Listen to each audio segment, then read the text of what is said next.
حتى مقارنة بتونس أو مثلا المغرب، أسعار الطيران غالية في الجزائر مقارنة بتونس. مثلا بإمكانك أن تجد ب 100 باوند يعني 100 جنيه استرليني تذكرة سفر بين لندن وتونس، وينطبق نفس الشيء على المغرب، ربما أحيانا حتى أرخص إلى مراكش. بينما في الجزائر يعني المعدل 300 إلى 250 300 باوند، يعني 3 أضعاف. لماذا في اعتقاد؟ والله يا أخي أحييك وأحيي القناة المغاربية وكل مشاهديك. فعلا أخي يعني مقارنة بدول الجوار تونس والمغرب، المشكلة سوء التسيير. سوء التسيير هذا يعني ولغة البريكولاج هذه اللي سمعناها قبل منذ سنوات نفس الشيء، يعني حاجة ما تغيرت. يعني الوعود الكاذبة هذه والناس اللي مش تخدم خدمتها، يعني هذا السبب لكل الأشياء هذه. فيا ريت يعني الناس هذا المسؤولين اللي داروا تخفيضات، التخفيضات هذه اللي لست أدري إن كانت صادقة أم كاذبة، بين 50 و 80%. يعني أنا سمعت أنها في فرنسا طبقت. يا ريت أهل فرنسا يقولوا لنا الآن إذا نحن الجالية هنا في بريطانيا، إذا هذه التخفيضات يعني طبقت، يعني نتكلم على بريطانيا لأننا مقيم في بريطانيا، يعني الناس الآخرين هم أدرى بأمورهم، لكن احنا نتمنوا كل التخفيضات تشمل أبناء الجالية في كل أقطار العالم. يقال أنها في الجرائد أنها خفضت بين 50 إلى 80%. وهذه بعد يومين سمعنا باللي خبر أنها أهل فرنسا يعني استفادوا من تخفيضات. أين هو دور الجالية الأخرى في الدول كبريطانيا وكندا وأمريكا وإلى آخره؟ إذا كان هذه وعود يعني بعد الانتخابات والناس يعني كمكافأة للذين انتخبوا في الانتخاب في العهدة الرابعة، يعني ليس عدل هذا في حق أبناء الجالية، كما تم يعني كما فعلوا كذلك مع المنتخب الوطني، اختاروا ناس من البلاد وداهم كمشجعين، منحوا لهم 40 مليون تقريبا، يعني في تفرقة لأبناء الجالية. يعني هذا يعني احنا مش جزائريين، يعني كيف تفرقوا بين الجالية أفراد الجالية؟ نحن جدودنا واخواننا اعمامنا جاهدوا من اجل الجزائر ومن اجل ان تبقى الجزائر حرة مستقلة. طيب ربما ناخذ وجهة او حقيقة هذا الامر في فرنسا، وهذه طبعا الذي يستمع الى وسائل الاعلام الرسمية بشكل خاص في الجزائر. يعني ليس هناك اشكال انه تخفيضات تصل حتى الى 80% للخطوط الجوية الجزائرية، اعلنها وزير النقل واكدتها الخطوط الجويه الجزائريه وزير النقل الجزائري عمار غول. معنا عبر الهاتف وعبر خدمه سكايب من فرنسا صالح حجاب، الناشط بالجاليه الجزائريه في باريس وعضو التجمع ضد غلاء التذاكر في فرنسا. صالح حجاب، الذي يستمع ويتابع وسائل الاعلام الجزائريه، ليس كان هناك ربما مشكل، ولكن تم حله، هو تخفيضات تصل الى 80% مثل ما كان يقول ضيفي هنا في الاستوديو. ما حقيقة هذه التخفيضات؟ هل هناك فعلا تخفيضات في الأسعار؟ السلام عليكم، شكرا على الاستضافة الكريمة وتحية لكل متتبعين المغاربية. أخي الكريم، لقد تتبعنا كلنا في الفترة الأخيرة أن هناك تصريحات من طرف الوزير عمار غول، يعني أثار زوبعة لكي يقول أن هناك تخفيضات تصل حتى 50%. أما كلمة 80% فهذا ما يخص الأطفال، ولكن عندما ندقق يعني النظر في هذا التصريح يقال أن هذه التخفيضات تبدأ من 22 جوان حتى 22 سبتمبر. أما السفر هذا يعني تاريخ الشراء، أما السفر من 11 أوت إلى بداية سبتمبر، أي معنى أنه يعني هذا التخفيض لا يتعدى 20 يوم.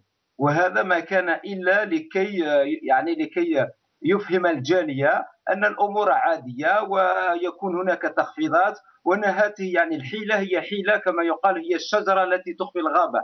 هذه الحيلة هي لكي نخفي مشكل غلاء الأسعار الذي هو مربوط بمشكل يعني المونوبول، يعني احتكار السوق الذي يعني تقوم به الشركة الجوية الجزائرية في النقل الجوي، ويعني الشركة الوطنية للنقل البحري فيما يخص النقل البحري.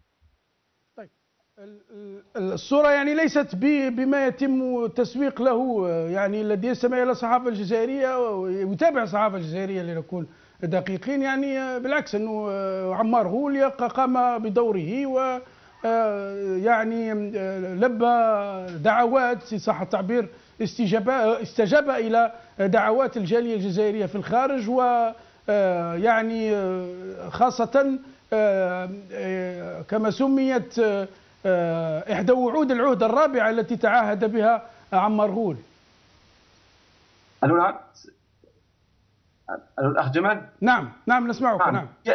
هو يقول أنه وفى بوعد، ولكنه يوهم الناس أنه وفى بوعد، لأن يعني حتى التصريحات كانت متضاربة. حتى عندما نحلل التصريح الذي قام به الوزير والتصريح الذي قام به المسؤول التجاري للشركة الجوية الذي يعني تمت استضافته في قناة الجيري، تكلم في البداية عن يعني تخفيضات 30%، ثم قال 50%، ثم أضاف قال 70%، وفي النهاية ختمها ب 80%، وأضاف جملة للأطفال.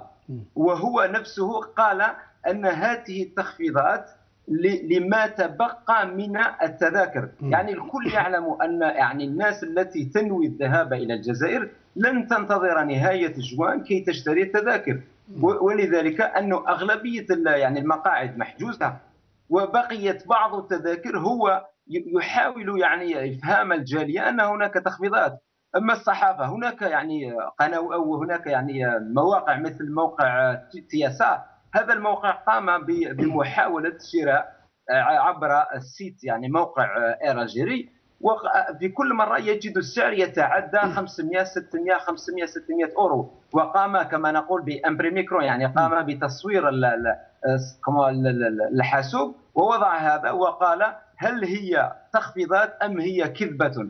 لذلك نرجع ونقول إنها حيلة لكي يقال أن هناك تخفيضات، ونحن لا نريد هذه الحيل. لأننا لو نتذكر جيدا سنة 2005 قام الوزير ولد عباس بنفس الحيلة، قام وقال للجزائرية ناموا بخير، إن هناك تخفيضات ومن اليوم ستذهبون يعني بأسعار يعني معقولة. وفي النهاية كانت يعني مثل الضماد. يعني نحن نشكو من جرح، والجرح له العلاج. هذا الجرح علاجه بتسوية وضع الشركة الوطنية، بفتح السوق للمنافسة، وليس يعني بتسويته كما نضع ضمادة فوق الجرح ونقول أنت يعني شفيت. لا يا أخي، لقد قاموا بتجربة هذه الضمادة ولكن لم تعطي نتائج فعلية. ولذلك الجالية لما تحركت من مطالبها الأولى حل يعني دائم لمشكل غلاء الأسعار. ولذلك نحن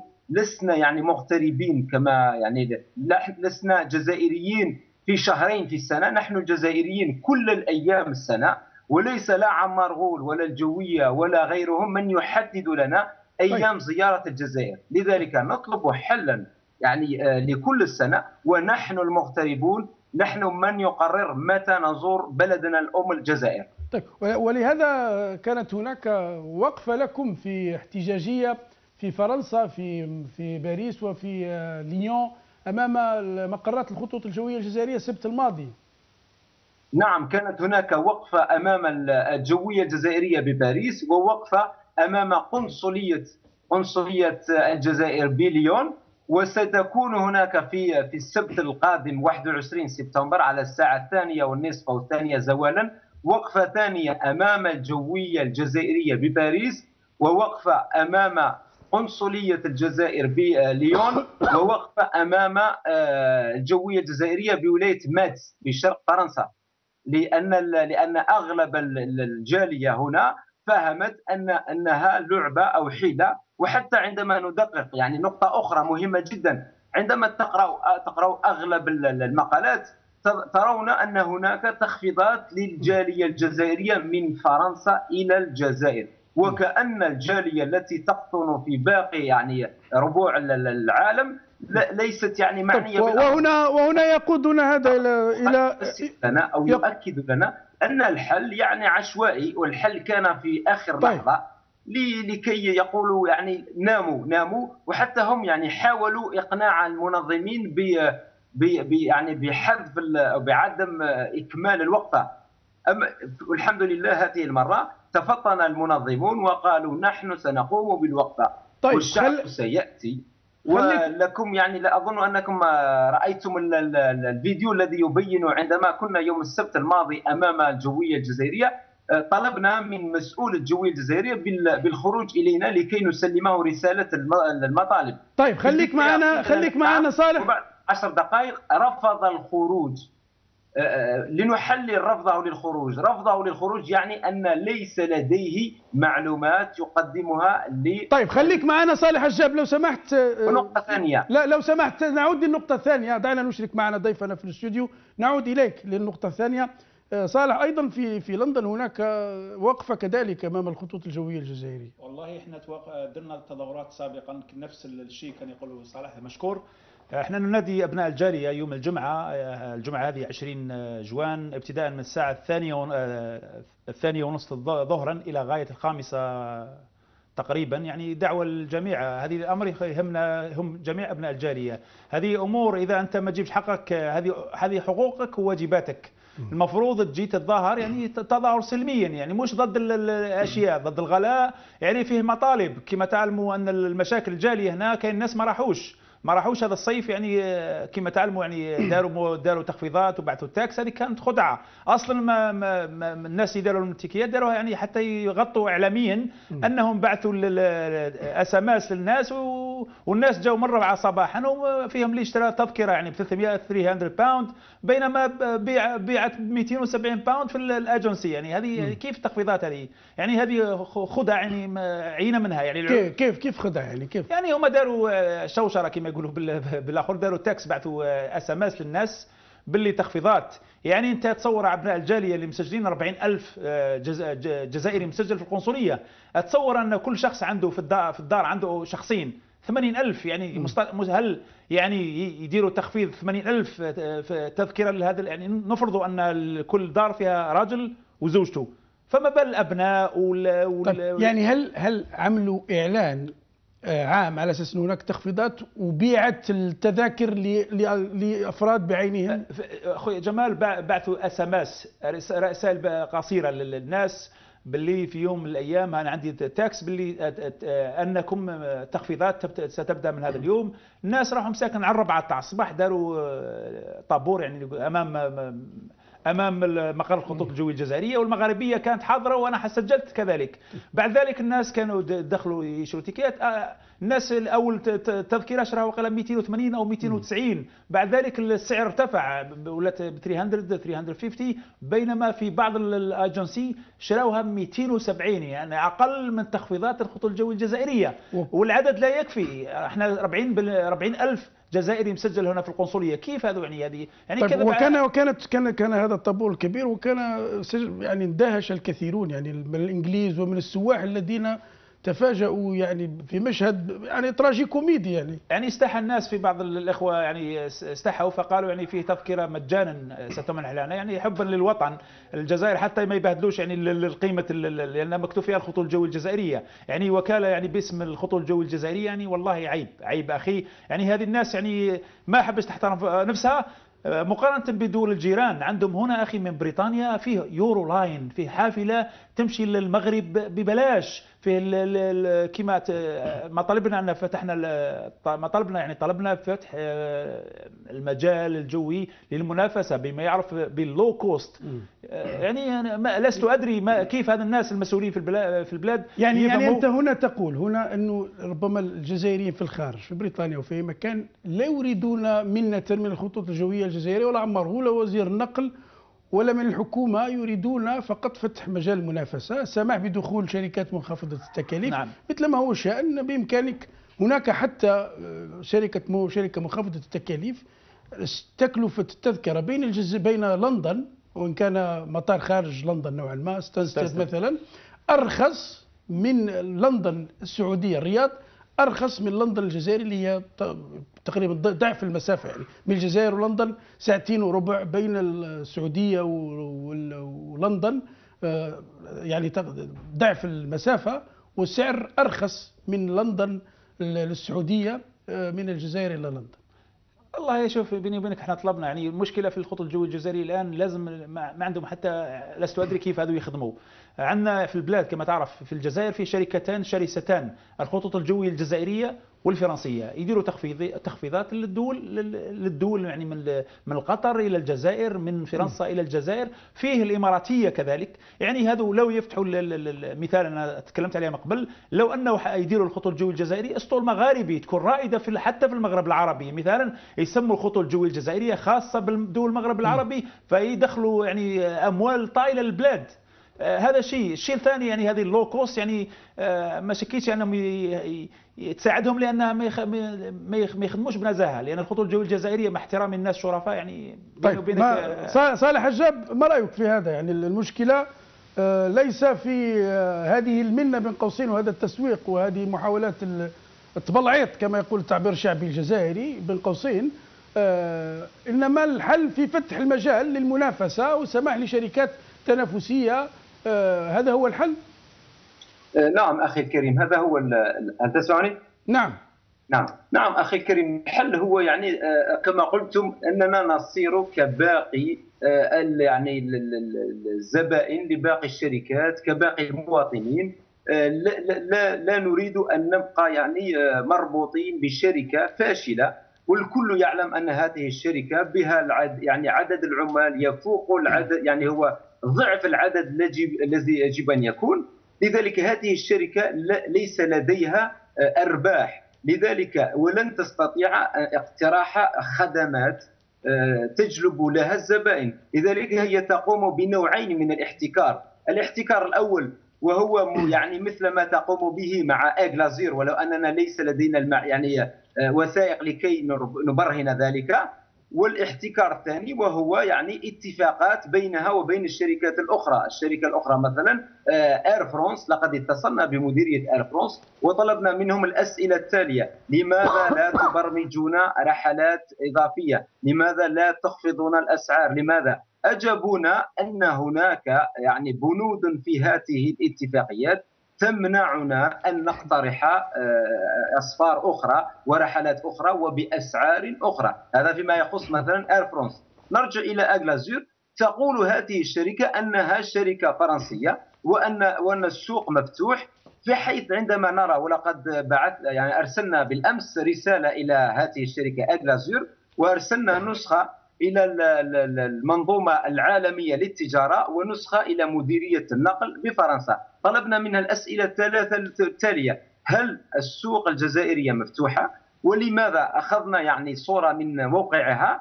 عبر هذه الصورة نرى أن التذكرة من فرنسا إلى لشبونة عاصمة البرتغال هي ب84 أورو. نفس المسافة فرنسا الجزائر 336 أورو.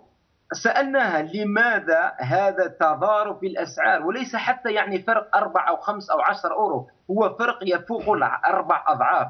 لذلك هناك تفسيرات أن هناك مضايقات لهذه الشركة إن كانت حقا شركة منافسة، أو هناك عقود، أو هناك يعني توافق بين هذه الشركة والشركة الأم التي هي اير الجيري، التي تحتفظ بهذا الاحتكار وتقوم بنوع من المغالاة. أنا والله في آخر مرة قمت بتشبيه المنافسة في المجال النقل بما نرى أيضا في السياسة.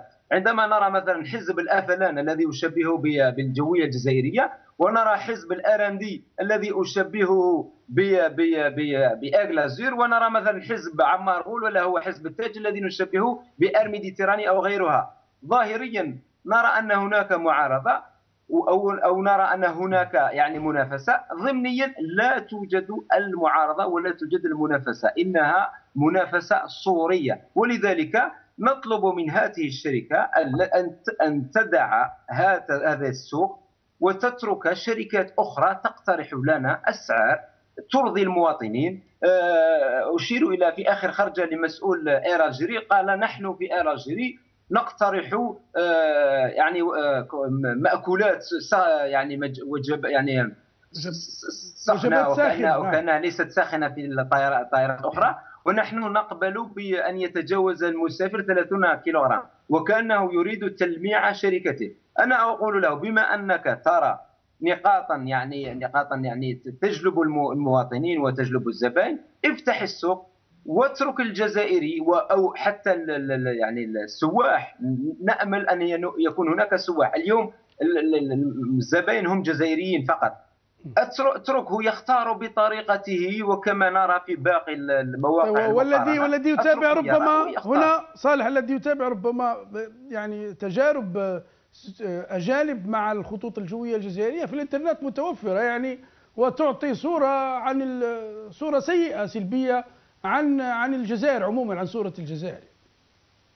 نعم، الصورة السلبية يعني قد نختزلها في 3 نقاط. أول نقطة ركاكة الخدمات. ثاني نقطة واللي يعني هي صفة من صفات الجوية الجزائرية وحتى الجزائرية للنقل البحري، وهي التأخيرات. الجوية الجزائرية تصل تأخيراتها إلى 3 ساعات 4 ساعات 5 ساعات، خاصة إن كان يعني الانطلاق من الجزائر، لأن في الجزائر لا توجد قوانين تحمي المسافرين. أما من أوروبا أشير أن القانون الأوروبي رقم 206 يحمي المسافرين الذين يعني يركبون أي طائرة تنطلق من أوروبا. أما من ناحية الشركة الثانية فالتأخيرات قد تتجاوز حتى 9 ساعات، وهذا يعني أمر لن يقبله أحد. نرى الجزائريين اليوم يقبلون هذا. أنا أطلب من كل الجزائريين من اليوم وصاعدا عدم السماح بهذه التأخيرات، ويعني قراءة القانون الأوروبي الذي يعطيهم حقوقهم في حالة تأخير ساعة ونصف، في حالة 3 ساعات، في حالة 5 ساعات. خليك معنا صالح لو سمحت. صالح حجاب، ما رأيك صالح؟ في تعقيب عليك صالح فيما يخص التأخير. في يعني شركة هنا أمنية قانونية تقوم بهذه المتابعة. يعني أي طائرة هنا، أي طائرة تطير من بريطانيا، من لندن، أي مكان، من أي مطار في بريطانيا، وإذا تأخرت 3 ساعات يعني ممكن يدفع لك تعويضات تزيد على 500 جنيه. يعني شركة مجانا. إذا أي طائرة طارت من مطار بريطاني يعني وداروا تأخير أزيد من 3 ساعات، تقوم هذه الشركة بمقاضاة أي شركة للخطوط يعني الجوية. فالناس تشكي، ويعني شركة هي موجودة هنا في بريطانيا يعني مجانا يقدر يجيب لك حقوقك إذا تأخرت الطائرة 3 ساعات. هذه يعني موجودة، يعني عندها مدة من اللي داروها. يعني الناس لازم، خوتنا الجزائريين والجالية لازم يعرفوا حقوقهم. هنا يعني الإنسان يعرف كان. طيب، ولكن الحقوق هناك من يقول أنه ربما أيضا هناك سوق، أنه في الصيف عادة الأسعار ترتفع يعني، وأنه الأمر أيضا مرتبط بالعرض والطلب. في الصيف ترتفع الأسعار، وإن كانت ترتفع ربما في الخطوط الجوية الجزائرية أو الشركات التي تتعامل مع الجزائر أكبر، ولكن أليس هذا معطى يجب يأخذ بعين الاعتبار؟ طبعا، لكن المشكلة احنا في بيني وبينك الخطوط الجوية الجزائرية على كل السنة يعني التيكات غالية. تروح لاسطنبول مدة الرحلة 4 ساعات، أي واحد يدفع 180. أنا رحت شخصيا إلى سنغافورة 16 ساعة طيران، دفعت أقل من 450 باوند، يعني 40 يوم. سبحان الله، يعني مقارنة بين الجزائر، يعني الجزائر أقرب إلى أوروبا من أوروبا نفسها. يعني كيف كيف يعني هذو الناس اللي دايرين الخطوط الجوية الجزائرية كأنهم حبوا يفلسوا الشركة. يعني إذا أنتم مش قادرين تمشوا الشركة، افتحوا المجال الجوي. يعني احنا افتحوا المجال الجوي للمنافسة. والناس يا أخي، الناس في هنا في بريطانيا قادرين نكروا طائرات ونهبطوا البلد. يعني مدة الرحلة 2 ساعات فقط. يعني السعر أغلى يعني تكلفة الطيران هي الخطوط الجوية الجزائرية مقارنة بالطيران الأجنبي. مثالا سعر تكلفة الطائرة مثلا للكيلومتر الواحد هو تقريبا يعني عفوا في تكلفة الطيران أغلى في العالم. في العالم يعني الطيران بين أوروبا والصين أرخص من الطيران بين أوروبا والجزائر، وهو كذلك يعني 175 يورو، بينما احنا نشارجوا 196 يورو. يعني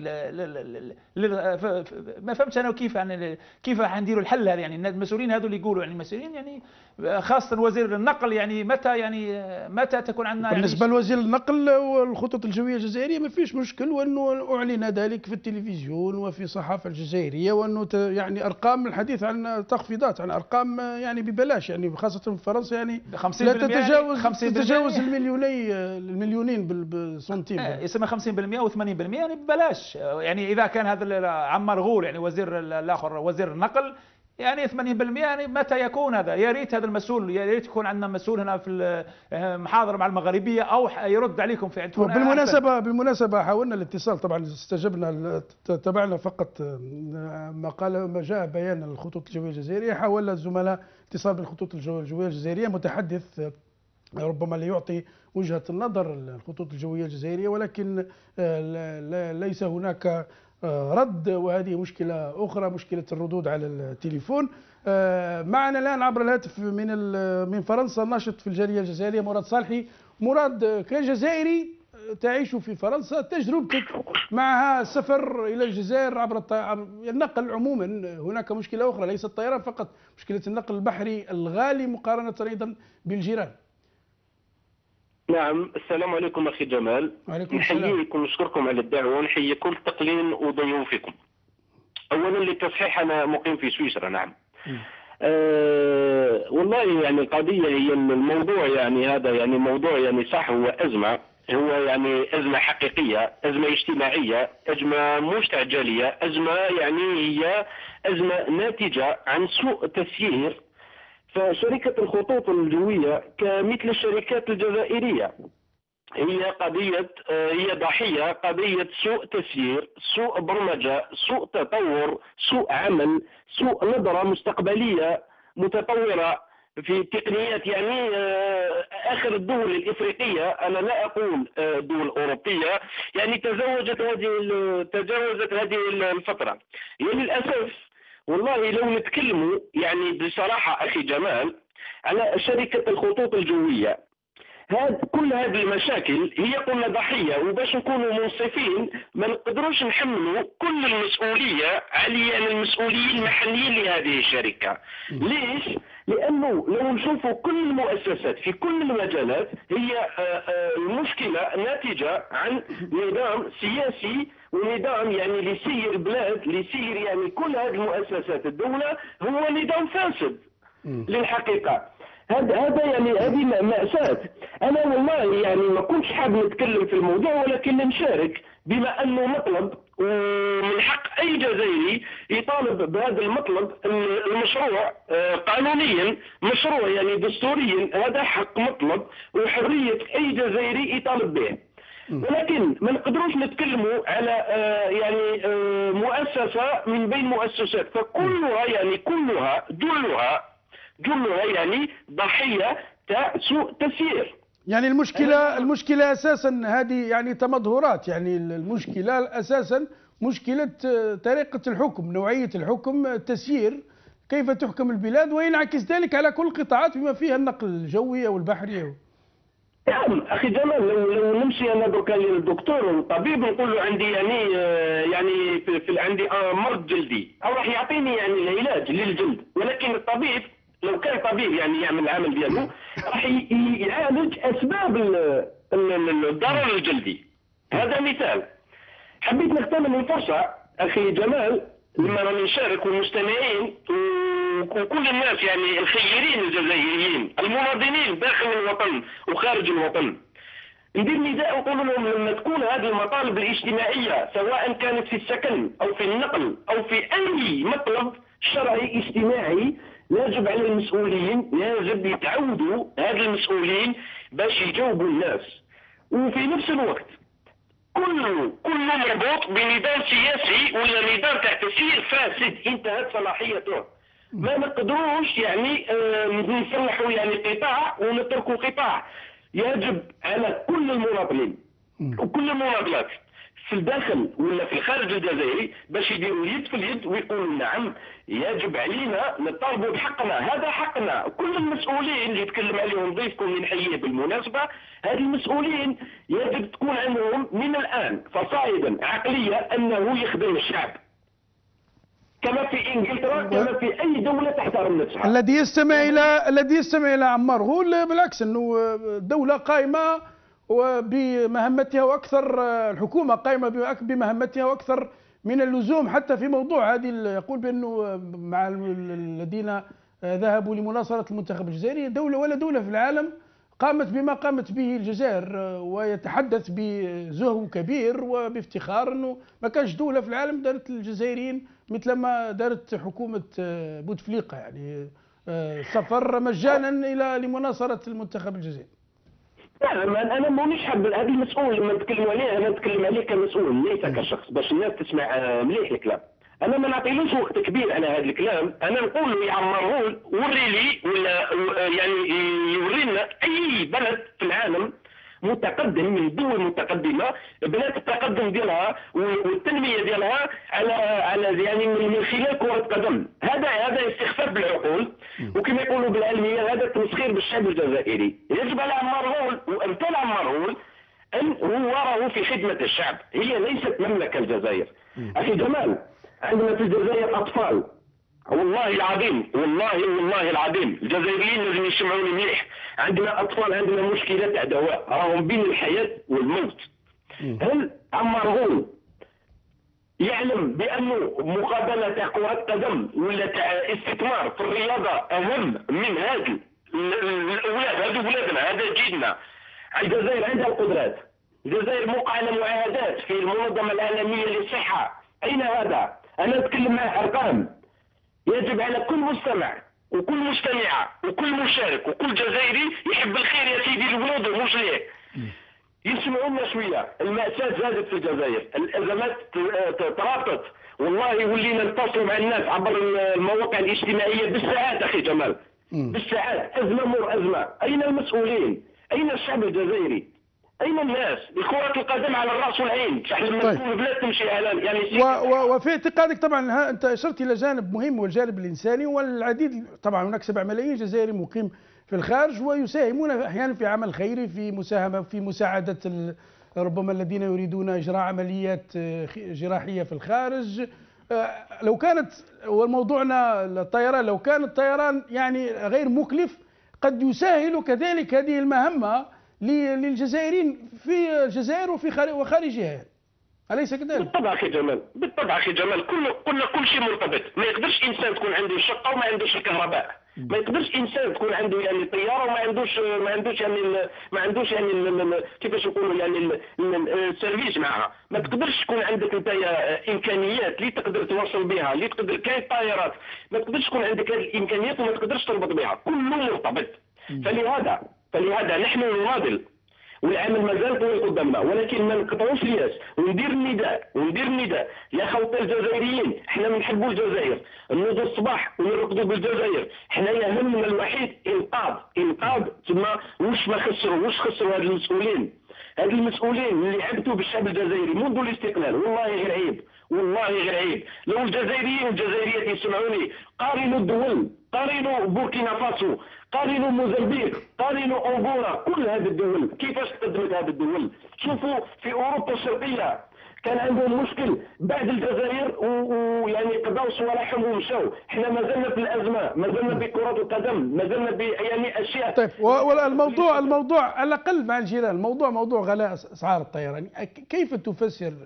يعني هل هذا منطقي أن تكون أسعار الطيران من الجزائر إلى أوروبا أحيانا 8 أضعاف الطيران من المغرب أو تونس مثلا؟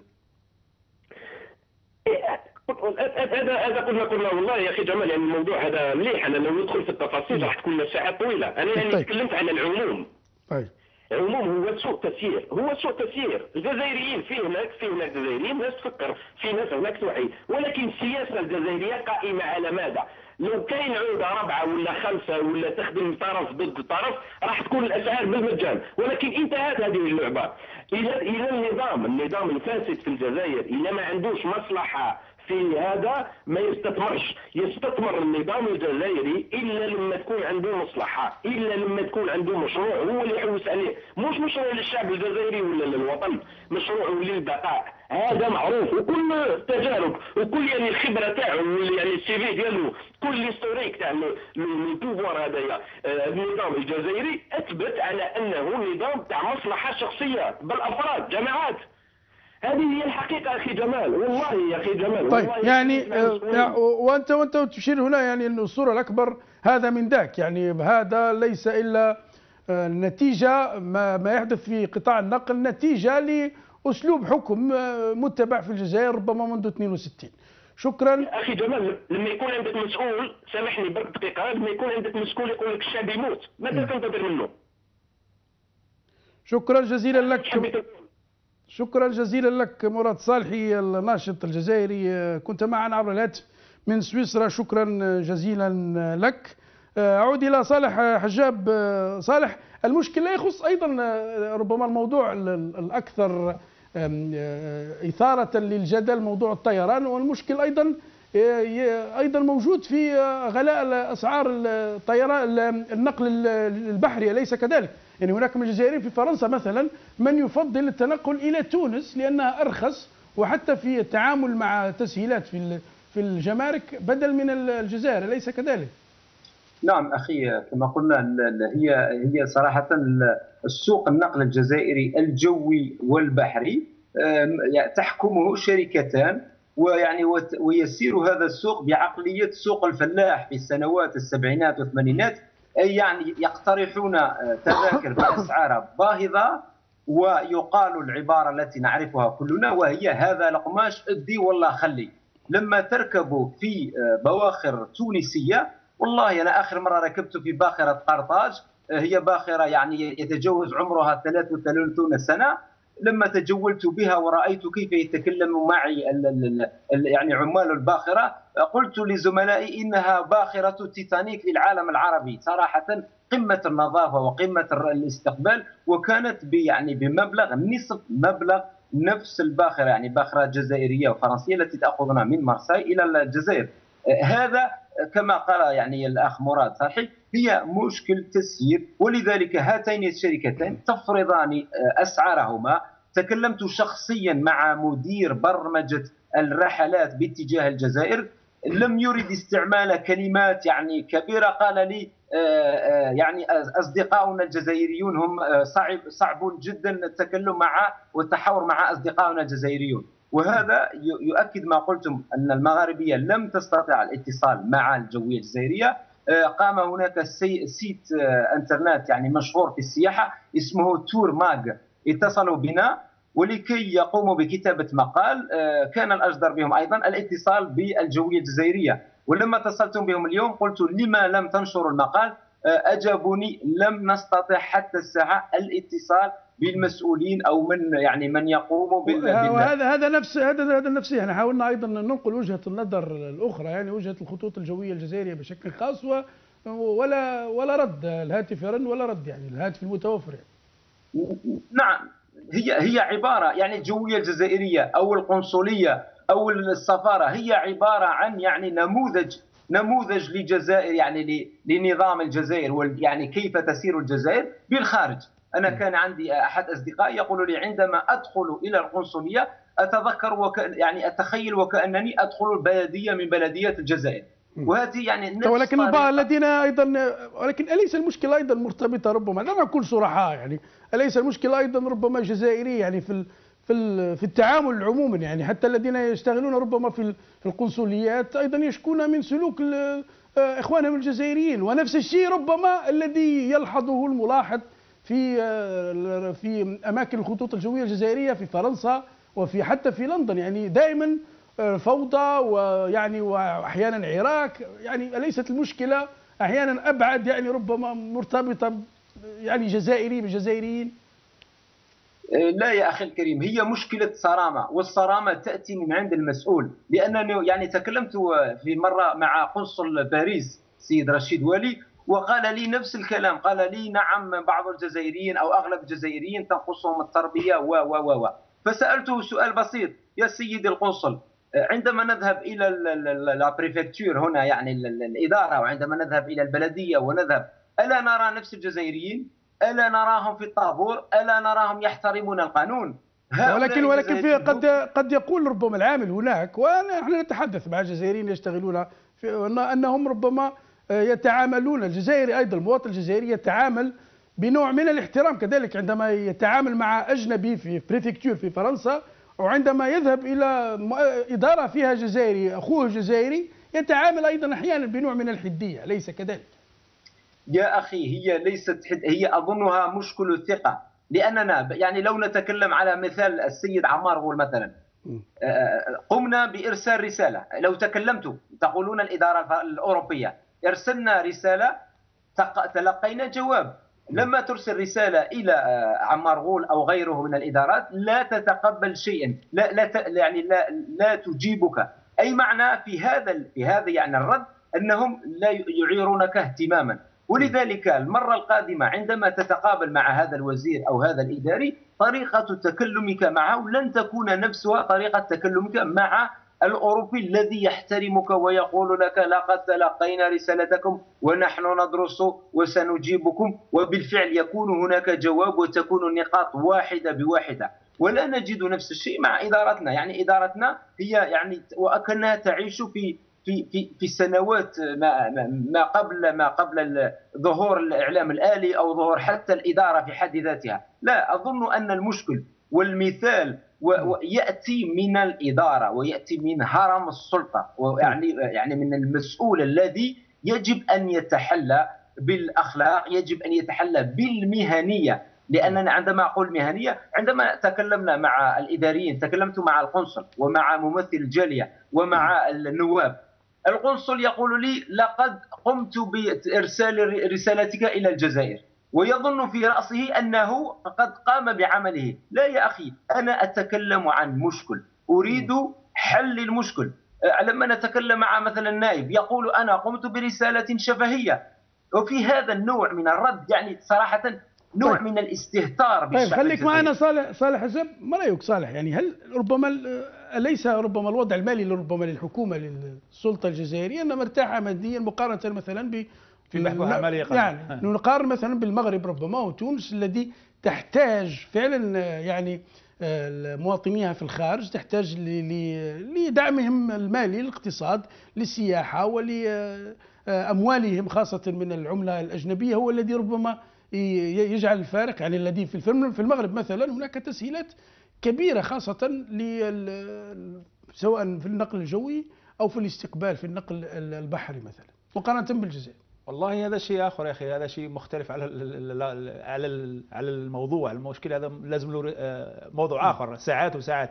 المشكله اننا في الجزائر يا اخي ليش احنا كي ندخلوا البلاد نقدروا ندخلوا دراهم؟ لا اي جزائري يتصور 40,000 من بريطانيا وتقريب عدد ابناء الجاليه تقريبا 10 ملايين، يعني تصور هذه كم من مبلغ من العمله الصعبه يدخلوه الناس للجزائر.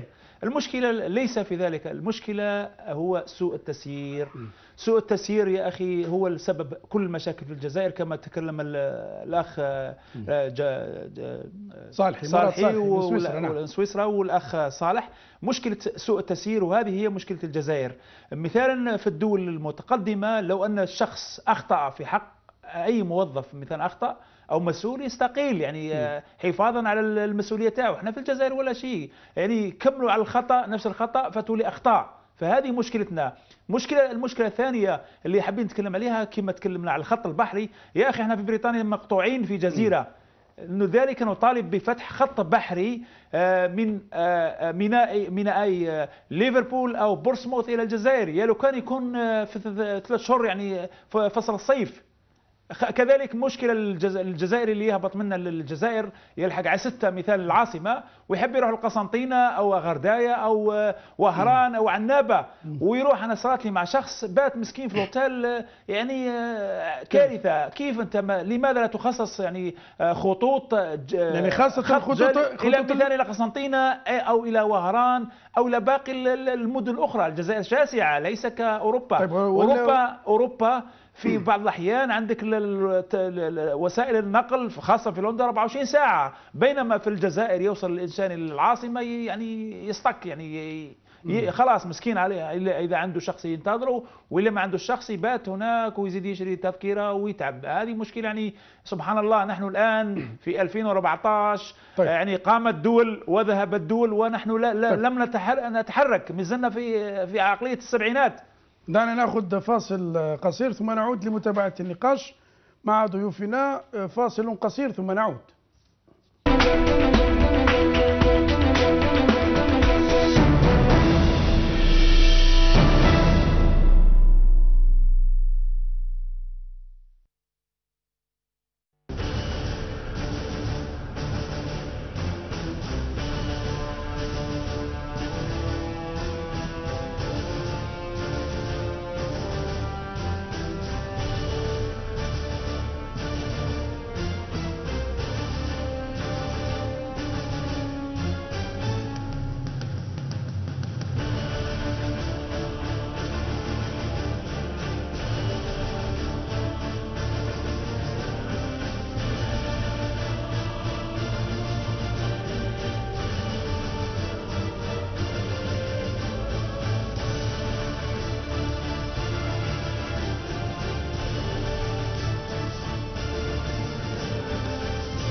أهلا بكم مجددا إلى هذه الحلقة. سؤال حلقتنا اليوم: لماذا أسعار الطيران إلى الجزائر أغلى من جيرانها؟ معنا دائما في الاستوديو صالح معريش الناشط في الجالية الجزائرية في لندن، وعبر خدمة سكايب من فرنسا من باريس صالح حجاب الناشط في الجالية الجزائرية هناك، وعضو تجمع ضد غلاء التذاكر. صالح حجاب، طبعا انه فصل الصيف والكثير من الجزائريين يريدون والتزامن خاصة مع رمضان وعيد الفطر المبارك. ألا تعتقد أنه أيضا المشكلة في الجزائر عموما مثل ما كان يقول مراد صالحي بالأحرى، المشكلة أساسا مشكلة منظومة حكم، يعني منظومة كيف تحكم الجزائر، وهذا ينعكس اوتوماتيكيا على كل القطاعات بما فيها قطاع النقل. وإذا كان هناك تغيير يجب أن يكون التغيير في المصدر، في الأساس، في جوهر المشكلة، وهي منظومة الحكم. كما قلنا هو لما نقول سوء تسيير أننا نتكلم على طريقة تحكم أو حكم في هذا الميدان. ولما نرى وزراء فشلوا وتم يعني تجديد عهدتهم، مثل الوزير الحالي للنقل كان وزير نقل، وبما أن الحكومة المرقعة الحالية التي تم تجديد عهدته من المفروض أنه يتغير. وكما قال ضيفكم صالح، في الدول التي تحترم نفسها عندما يفشل مسؤول معين لا تتم يعني يقوم من تلقاء نفسه بالاستقالة. أما في الجزائر عندما يفشل نقوم بتجديد عهدته، أو إن إذا قمنا بشيء كبير يقوم تعيينه في مكان آخر، كما رأيناه مع وزير التربية الذي بقي على رأس وزارة التربية لمدة 17 سنة، وفي النهاية قيل أنه قاموا بتغيير وزير التربية وقام تعيينه وزير النقل الحالي عمار غولة، يعني كان وزيرا في قطاع ما يشهد كارثة وفضائح في مقدمتها الطريق السيار، وتم نقله من هذا القطاع إلى قطاع النقل. نعم، لأن تعيين الأشخاص في هذا النظام يعني بطريقة عامة هو على أساس الموالاة لا على أساس الكفاءات. وعندما نرجع مثلا إلى المؤسستين، هما مؤسستين يقوم تعيين يعني المحاباة بعينها، المعرفة كما نقولها بالعامية. نرى السيد الرئيس يقوم بتعيين مجموعة التلمسان في هذه الشركة، نقوم بتعيين بنات ونساء، مجموعة وحاشية النظام. يعني نعم هو مشكل يعني مشكل تسيير ومشكل سياسي بحت، ولكن أريد إرسال يعني رسالة إلى القياديين السياسيين الذين يقولون لا نريد أن نتكلم على المشاكل الاجتماعية ونحن نطالب فقط برحيل النظام. أريد أن أقول لهم يجب على الشعب أن ينشط في كل المواضيع وكل المطالب الاجتماعية، وهذا سيعطيه يعطيه نوع يفهم ما معنى النضال ويفهم ما معنى حقوقه، ويقوم هذا الشعب البسيط بمطالبة بتغيير النظام كليا. هذه هي الرسالة التي أريد أن أرسلها. كما تكلمتم يعني قبل قليل عن قضية الرياضة، استعمال الرياضة لتنويم الشعب. رأينا في الجرائد مؤخرا السنة الفارطة كان هناك حجاج مرميين بمطار جدة، لم يتدخل الوزير أو غيره لكي يبعث طائرات تقوم بنقل يعني آبائنا وأمهاتنا إلى أرض الوطن. أما عندما كانت قضية رياضة قاموا بجيش أسطول كامل من الطائرات الحربية تم إرسالها إلى السودان، واليوم نتكلم عن تخفيضات للذهاب إلى البرازيل. وهذا يعني يبين أن هذا الحاكم همه الوحيد تنويم الشعب وليس همه بناء دولة. وعندما نقول بناء دولة وخليك معنا صالح. انت صالح طبعا انت كنت تشتكي، قلت انه المفروض انه اللي في الجاليه كانوا يساعدوا كذلك، يتم مساعدتهم مثل ما هم في الجزائر للسفر، ولكن هناك أليس المشكل مشكله عويصه اخي جمال، مشكله عويصه ان الناس هذه كما قال اخونا صالح مشكور المشكله فيه يعني اشخاص اتصلوا بي من اليونان، في 15,000 جزائري سجين، يعني وراء المسؤولين. ولكن أليس الأجدر هنا أنت نعم كانوا نعم 15,000 هذو وربما الجزائريين محتاجون، أليس الأصدر صرف هذه الأموال بدل من مساعدة الجزائريين للسفر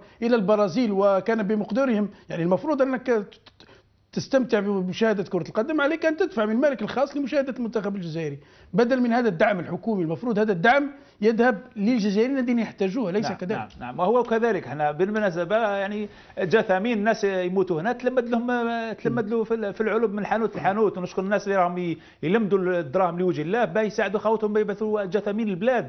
وبالمناسبة هنايا رسالتي نوجهها للنائب بالمداح اللي ربما يشاهد فينا، يعني المفروض يكون حاضر معنا باه يرد على الأجوبة هذه، لكن هو بالمناسبة كان حاضر مؤخرا فقط معنا وقال بأنه ساعة هو طرح الموضوع على البرلمان. هو طرح الموضوع، لكن مشكلة الآن مشكلة الجثامين لم تحل. هو جانا في 2012 على ما أعتقد، في مارس 2012 درنا شروط من بينها غلاء تذاكر، سوء المعاملة، القنصلية، المساجين، قائمة طويلة. يعني هو يعني حاول مشكور، لكن المشكلة لم تحل أي مشكلة. القنصلية هنا فيما يخص التعامل على البيومتري، الجواز البيومتري، يعني ناس ينادوا من إيرلندا ولا يرد على أحد على الهاتف. يعني كيف يعني تحلوا مشكلة الجواز البيومتري هذا وما تردوش على الهاتف؟ يعني القنصلية ما تردش، الخطوط الجوية ما تردش، يعني كيف راح تخدموا بلاد وانتم تمثلوا بلاد؟ يعني هل مشكل البيومتري، جواز البيومتري؟ طبعا بعض القنصليات قال بأنه هذا مشكل لا يخصنا، احنا نرسل هذا الجواز البيومتري في الجزائر، والمشكل على مستوى الجزائر يتم التأخير. شوف المشكلة يا أخي، أنا تكلمت مع أشخاص، كاين أشخاص قالوا يعني بيني وبينك نقولوا شهر أوكي، 6 أشهر والشخص ينتظر في الجواز نتاعو. كيف يعني هذه الناس كما شفنا بعد البرنامج في اليابان، الجواز يخرجوه في 3 دقائق فقط بدون أي شيء، بينما نحن يا أخي جمال كل شيء يمشي بالعقلية السبعينات، كل شيء بعث. ليش ما تديروش الناس درسوا هنا؟ أبناء الجالية هنا، ناس أبناء الجالية يعرفوا الكوستمر سيرفيس في البلد هذه ويعاملوا يخدموا في القنصليات، خاصة في كل دولة. هنا في مثلا في بريطانيا جالية يعني ما شاء الله، يعني 40,000 مسجل، كل واحد عنده أبنائه يعني درسوا هنا جامعيين.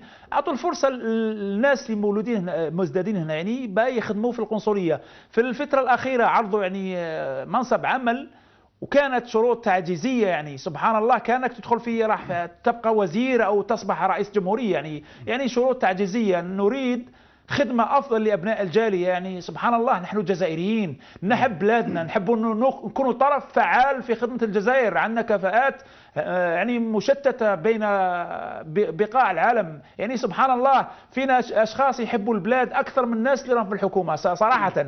يعني ناس يعني يحبوا بلادهم، وهذا يعني يعطون فرصة، مش يعني تكافئوا ناس وتخلوا ناس تشروا ناس الكرة القدم تبعثوهم للبرازيل ب40 مليون وتخلوا ناس.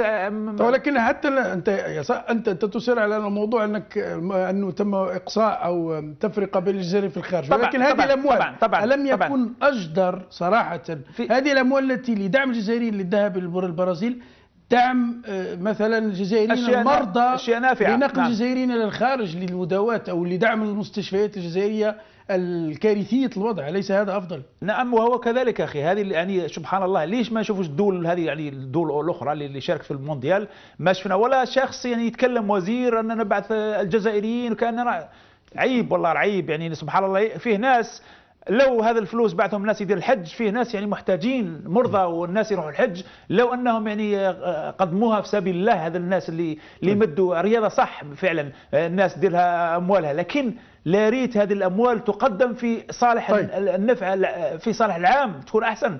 خوتنا مرضى، ناس في سبيطارات، ناس يعني يشتكوا في البلاد اخي، يعني او تخصيصها في حاجه يعني بناء مستشفى او مدرسه. طيب دعنا نعود إلى صالح حجاب في باريس. صالح، الآن طبعا كلام كثير، طبعا الرواية رواية سلطات جزائرية، رواية تغول رواية أخرى، رواية في العناوين خاصة الإعلام الرسمي. ماذا يمكن فعله الآن مع طبعا هناك وقفات؟ ماذا يمكن عمله لفتح المجال، لفتح الأسواق، لفتح سوق جزائري عمليا للتنافس، بدلا من هذا الاحتكار بين قوسين الذي تمارسه بقرة حلوب تسمى الخطوط الجوية الجزائرية.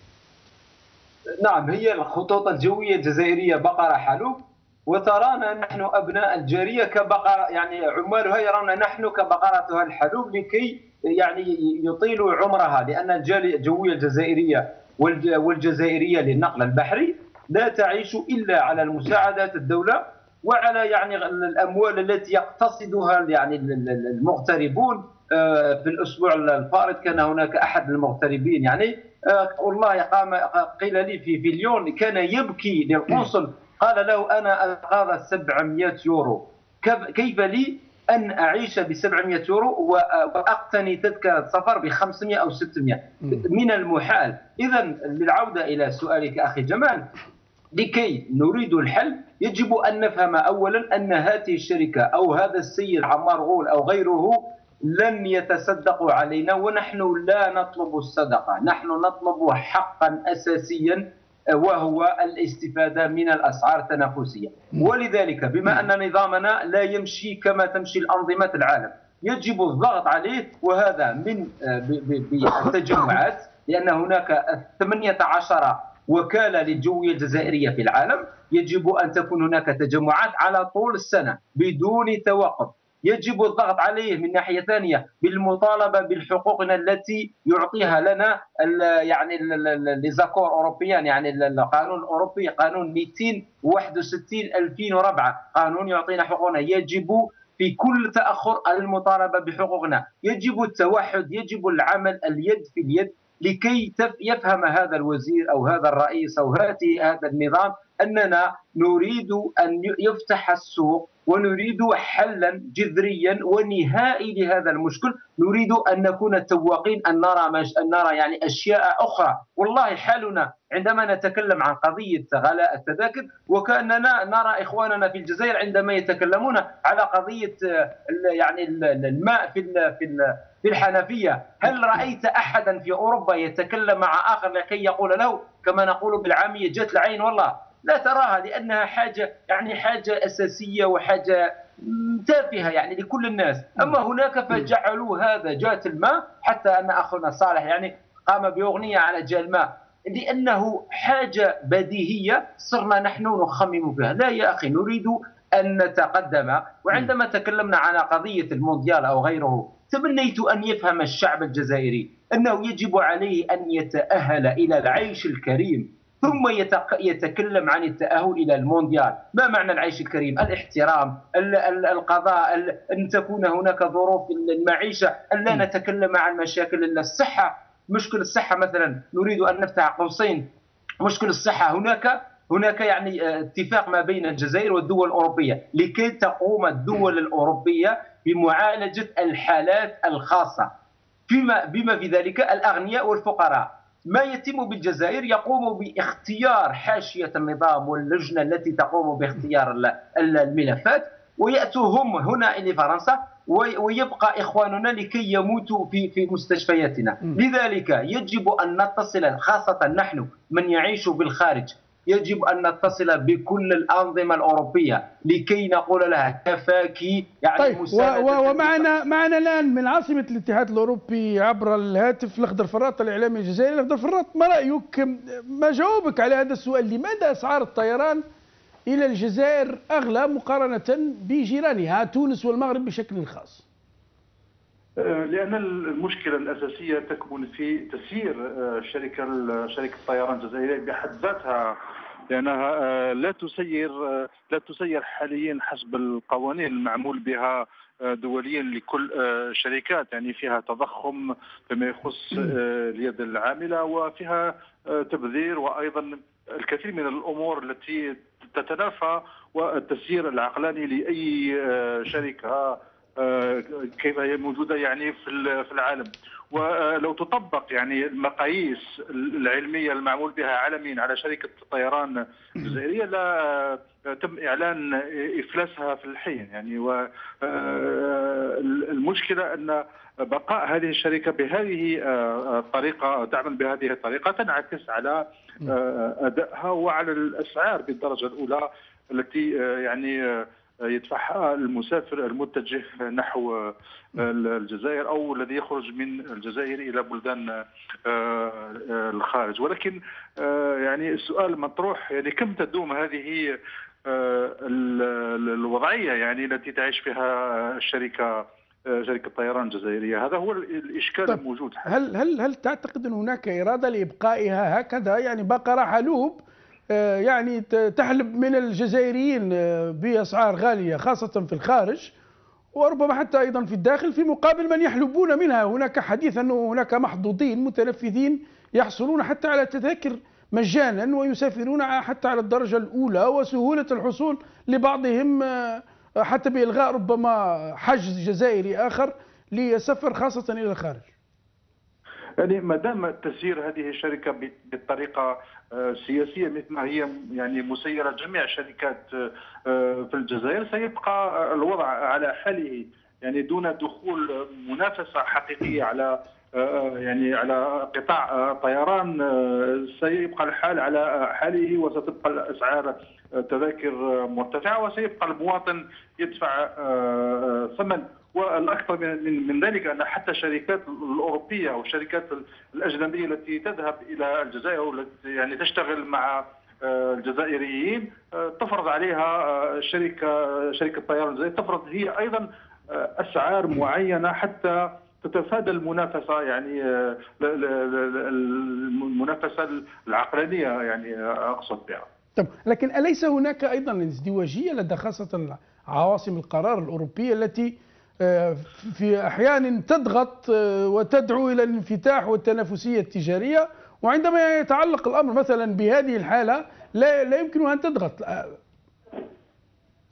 أنا أعتقد أن حاليا الضغط الوحيد الذي يمكن أن تمارسه الدول الأوروبية خاصة هو فيما يخص المقاييس. يعني هي تفرض على الأقل مقاييس معينة وحول يعني الطائرات المستعملة، وهذا يعني حماية بحد ذاته للمسافر الجزائري. تصور يعني لو لم يكن هناك يعني طرف عالمي يفرض مقاييس على شركة الطيران الجزائرية، كانت ممكن يعني الامور تكون يعني اكثر كارثيه مما هي عليه الان. فيما يخص يعني الاسعار والتنافسيه، تعرف ان العلاقات الموجوده حاليا بين مثلا اوروبا في مجال الطيران وبين الجزائر يعني لا تسمح لها ان تتدخل في العلاقات التجاريه، وهي تريد فقط يعني ان تفتح مجال لشركاتها من اجل ان تكون هناك منافسه على الاقل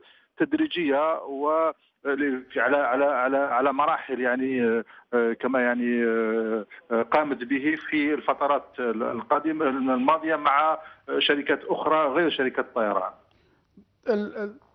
أليس يعني الافضل للجزائر يعني ولمكانتها ولصورتها ان يتم فتح هذا المجال، يعني حتى اقتصاديا أليس مجديا، حتى في الخبرات، أليس مجديا وفي مصلحة الجزائر بدل الإبقاء على هذا العجل المقدس أو هذه البقرة المقدسة التي تسمى الخطوط الجوية الجزائرية؟